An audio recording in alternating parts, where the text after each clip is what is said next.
Olá a todos, tudo bem? Hoje nós vamos trabalhar aqui o simbolismo, tá certo? E eu vou dar um enfoque especial num dos grandes poetas simbolistas, que é o Afonso de Guimarães. Vamos aqui no slide. Antes de começarmos, vamos relembrar as principais características do movimento simbolista, sobretudo focando aqui no nosso país, no Brasil. Beleza? Então vamos lá. O subjetivismo é uma poesia de caráter muito pessoal, e isso contrasta com o objetivismo, que era muito presente na poesia parnasiana. Uma linguagem vaga, fluida, não específica. Pensa no próprio nome do movimento, que é o símbolo. Então eles vão criar símbolos, vão criar enigmas, mistérios para o leitor decifrar. E novamente, diferente do parnasianismo, eu não tenho a figura da objetividade.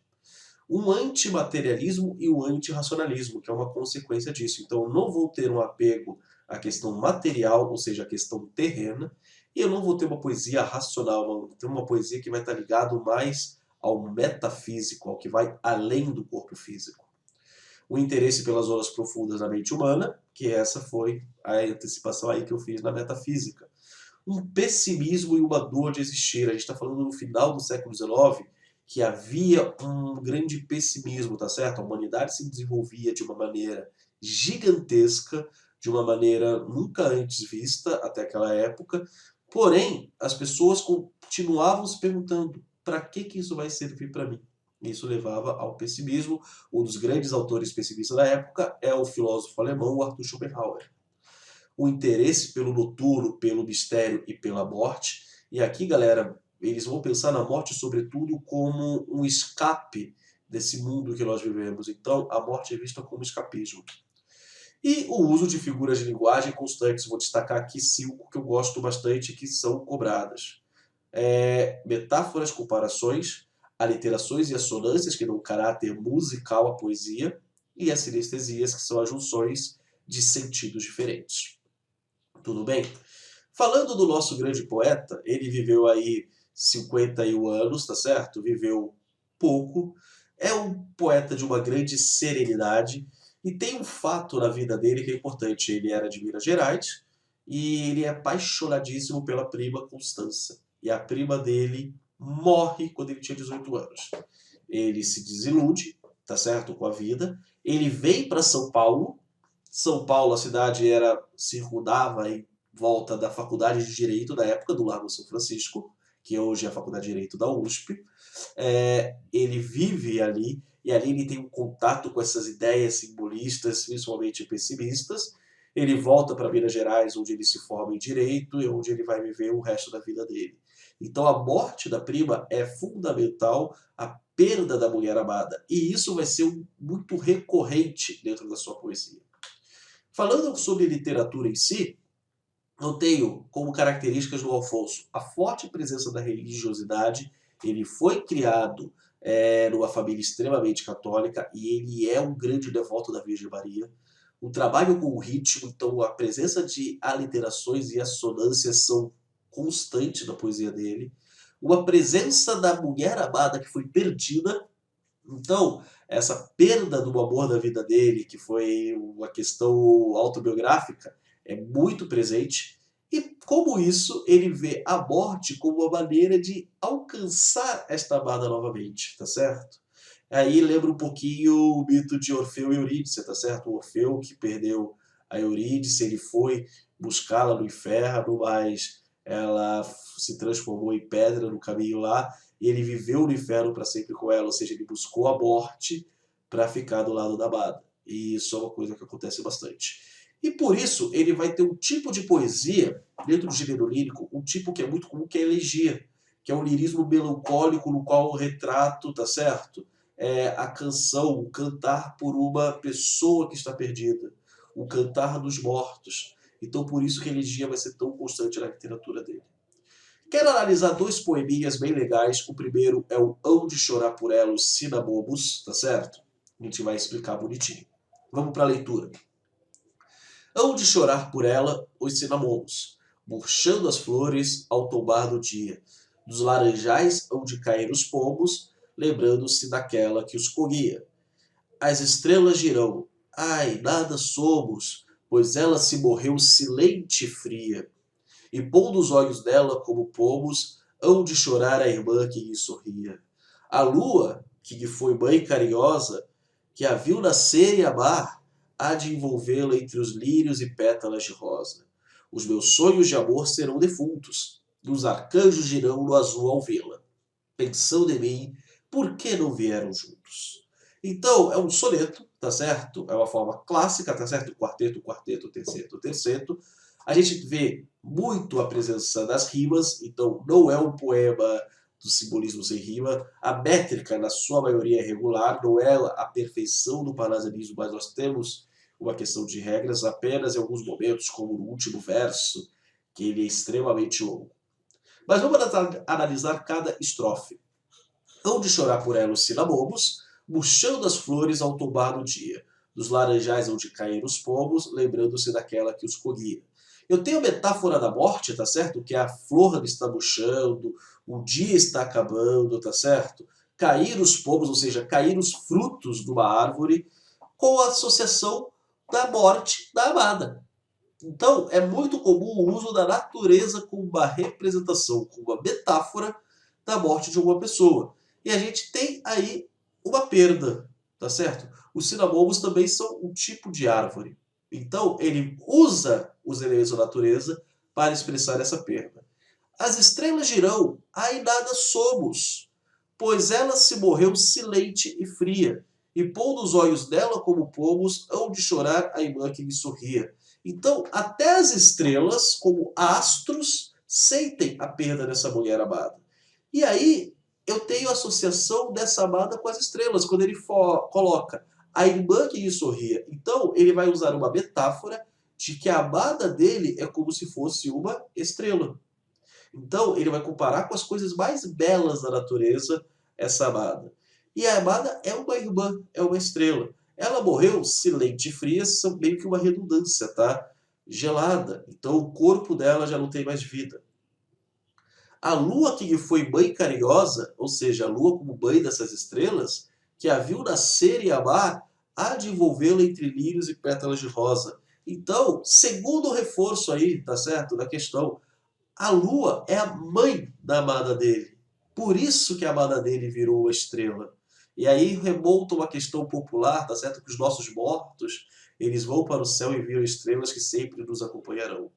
Então, essa mulher, ela continua. Mas observa que ele muitas vezes traz a questão também material, que é a perda física. Há de envolver entre lírios e pétalas de rosa. É muito comum durante a morte da pessoa, quando tem o velório, ela está no caixão com as flores rodeando, tá certo? Como uma homenagem dos vivos para essa pessoa. Finalizando o soneto.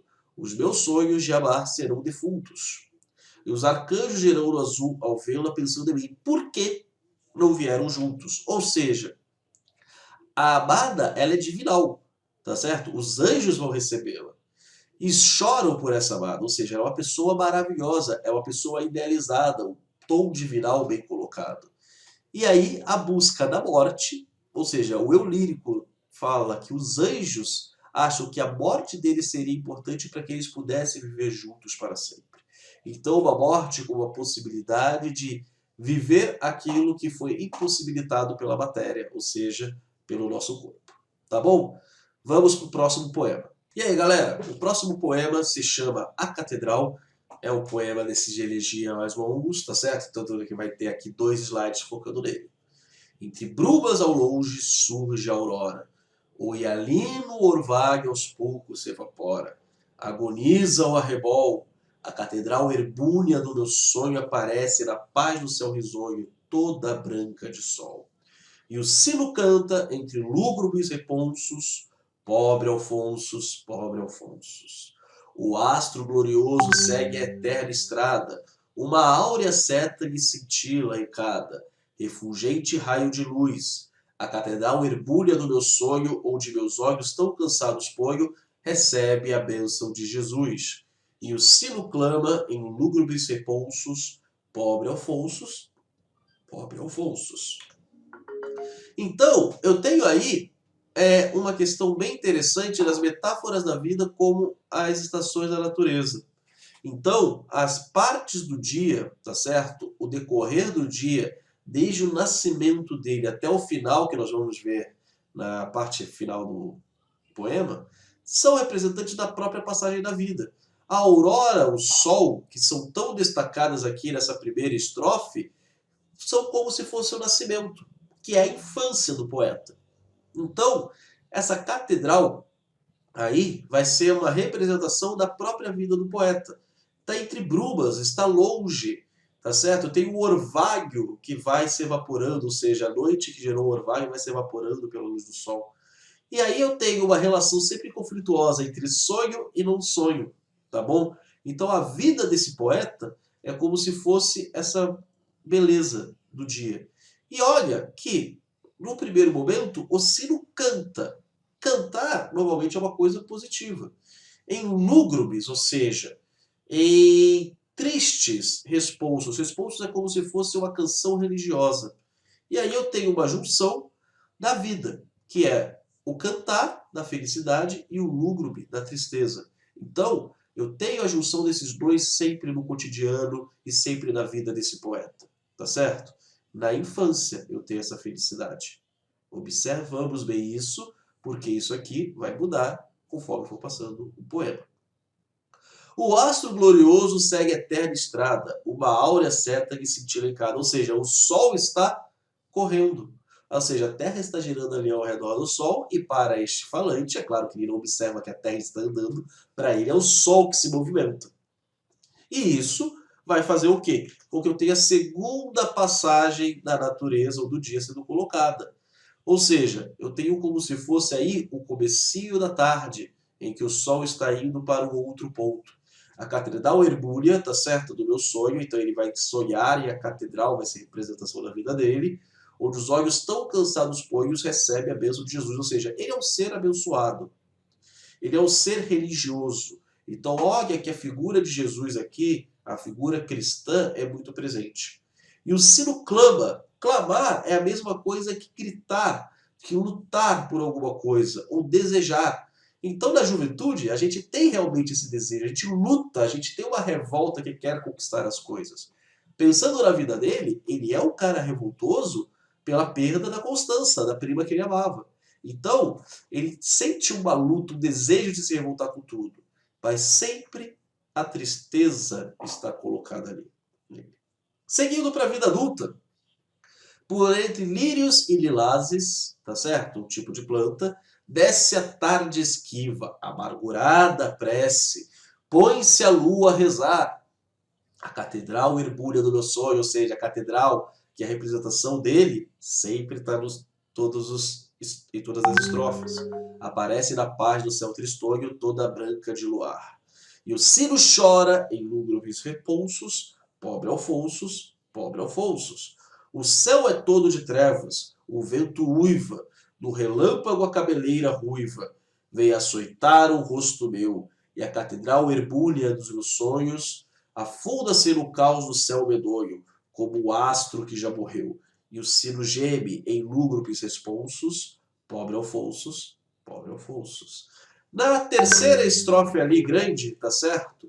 Que começa por entre lírios, eu tenho a presença muito grande da perda da esperança. É uma tarde esquiva, é uma tarde que não é bela, é a tarde que está morrendo e que está amargurada por estar morrendo, ou seja, é uma tarde que aparece maltratada. E a lua começa a rezar, ou seja, começa a parte da noite a ser colocada. E essa noite está toda branca de luar. Eu tenho até uma associação com a lua cheia, que é muito interessante. Aparece na paz do céu tristonho. Então a noite, que é a vida adulta, ela é marcada por quê? Pelo maltrato, pela tristeza, pela perda daqueles ideais. Eu não tenho nem a felicidade, nem o clamor. Tanto que o sino, que vai representar como se fosse a expressão desse poeta, ele chora, ele não canta, ele não clama. E aí eu tenho a tristeza do sino com a tristeza do lúgubre. Então a vida adulta ela não traz nenhuma felicidade colocada aí. Ela só traz tristezas. O céu é todo de trevas. O vento uiva. No relâmpago a cabeleira ruiva veio açoitar o meu rosto. É interessante que ele dá para a morte uma cabeleira ruiva. Estou aqui falando já do final da vida. e a catedral ebúrnea dos meus sonhos afunda-se no caos do céu medonho como o astro que já morreu. Aqui eu tenho a chegada ao final da vida.